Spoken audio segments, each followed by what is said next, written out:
সোনার সংসারে সব বন্ধুদের স্বাগত। আজকে আমি রান্না করব তেলাপিয়া মাছের বেগুন দিয়ে তেলাপিয়া মাছের সর্ষে পোস্ত। তার জন্য এখানে নিয়ে নিয়েছি বেগুন, টমেটো, তেলাপিয়া মাছ, বড় বড় সাইজের তেলাপিয়া মাছ। এই যে দু টুকরো করা, মানে দুটো মাছ দু টুকরো, মানে একটা মাছকে দু টুকরো করে নিয়েছি। আর এখানে আছে আপনার 3 চামচ পোস্ত, 1 চামচ দু রকম সর্ষে মিলে 1 চামচ, আর শুকনো লঙ্কা। এই আমার লেগেছে। রেসিপিটি শুরু করার আগে বলবো লাইক করবেন, শেয়ার করবেন, চ্যানেলটা ভালো লেগে গেলে তো সাবস্ক্রাইব করে দেবেন। ঠিক বাড়িতে যেভাবে খাই ঠিক আপনাদের ঠিক সেভাবেই দেখাই। চলুন বন্ধুরা রেসিপি শুরু করা যাক। প্রথমেই আমি মাছটাকে লবণ হলুদ মাখানো আছে, প্রথমেই আমি মিক্সারে মশলাটাকে বেটে নেব। বন্ধুরা গ্যাস ধরিয়ে দিয়েছি, কড়া আমি বসিয়ে দিয়েছি, কড়া আমার গরম হবে। দেখুন কড়া আমার গরম হয়ে গেছে। পরিমাণ মতন তেলটা আমি দিয়ে দেবো, মাছ ভাজবো।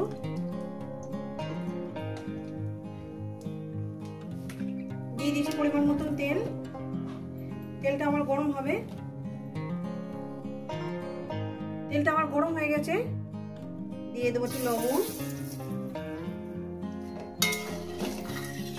লবণটাকে দিয়ে মাছগুলো আমি দিয়ে দেবো। রেসিপিটা কিন্তু পুরোটাই দেখবেন বন্ধুরা। আর রেসিপিটা আপনাদের কেমন লাগছে অবশ্যই কিন্তু কমেন্ট করে বলবেন। ভালো লাগলে লাইক করে দেবেন, শেয়ার করে দেবেন।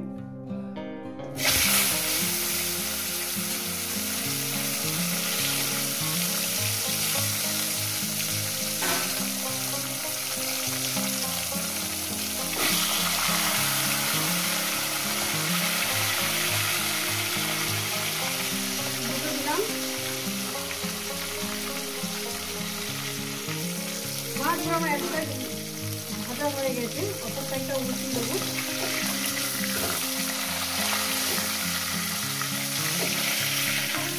বন্ধুরা আমি কিন্তু হাত দিয়ে রান্না করছি, আমি বলে দিলাম এখানে যে আমাদের পছন্দ ব্যাপার, আমি হাত দিয়ে রান্নাটা করছি, আমি সত্যি নিয়ে রান্না করি।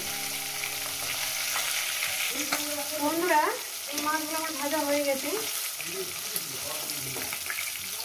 মাছগুলো আমি তুলে নেব।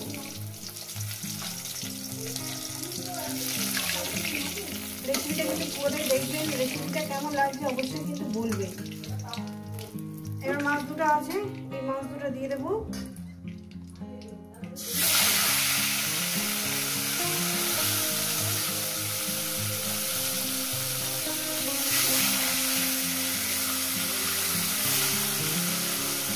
দিয়ে দিলাম,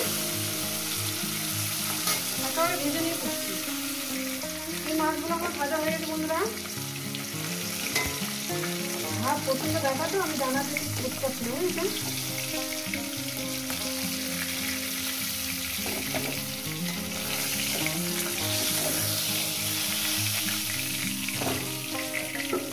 এই তেলের মধ্যে আমি বেগুনগুলো একটু নাড়াচাড়া করে নেব। ওই তেলের মধ্যে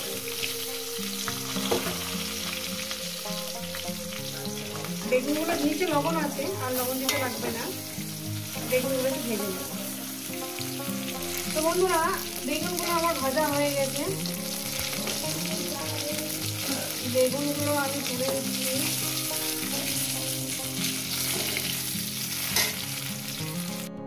দিয়ে দেবো একটু কালো জিরে ফোড়ন দিলাম। কালো জিরেটা ফোড়নটা আমার ভাজা ভাজা করবো। দিয়ে দেবো টমেটো,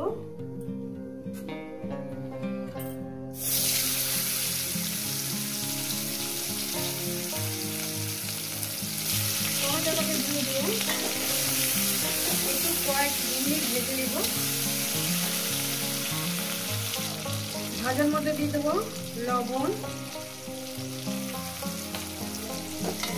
দিয়ে 2-3 মিনিট ভেজে নেব। টমেটো আমি ভেজে নিয়েছি, এবার দিয়ে দেবো মশলা। মশলার বাটি দেওয়া জলটা আমি দিয়ে দেবো, একসঙ্গেই দেবো। দিয়ে দেবো মশলার বাটি দেওয়া জলটা, দিয়ে দিলাম। এবার এই মশলাটাকে আমি একটু মিনিট 2 ধরে কষিয়ে নেব। বন্ধুরা প্লিজ রেসিপিটা পুরোটাই দেখবেন। আমি হাতের অনেক কষ্ট করে রান্না করছি, রেসিপিটা পুরোটাই দেখবেন আর কেমন হয়েছে জানাবেন। রেসিপিটাকে লাইক করবেন, শেয়ার করবেন, একটা চ্যানেলটা ভালো লেগে একটা সাবস্ক্রাইব করে দেবেন বন্ধুরা।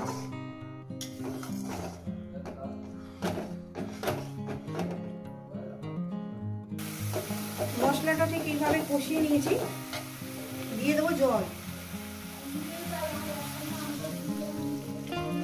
বেশি ঝোল করব না, বেশি ঝোল করব না।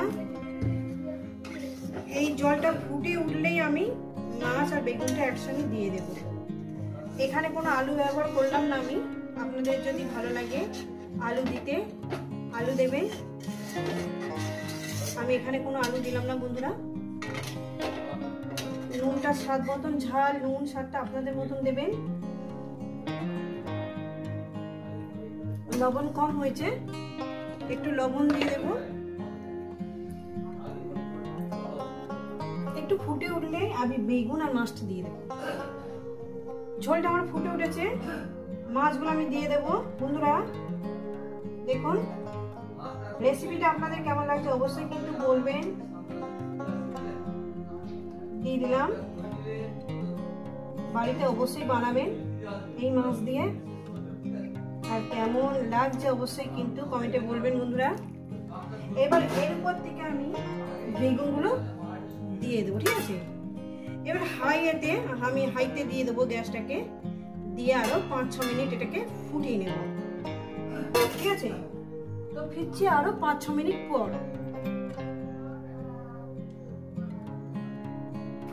তো বন্ধুরা আমার মাছের ঝালটা হয়ে গেছে। মাছের ঝাল বলেন ওই একটু রস রস রেখেছে আর কি।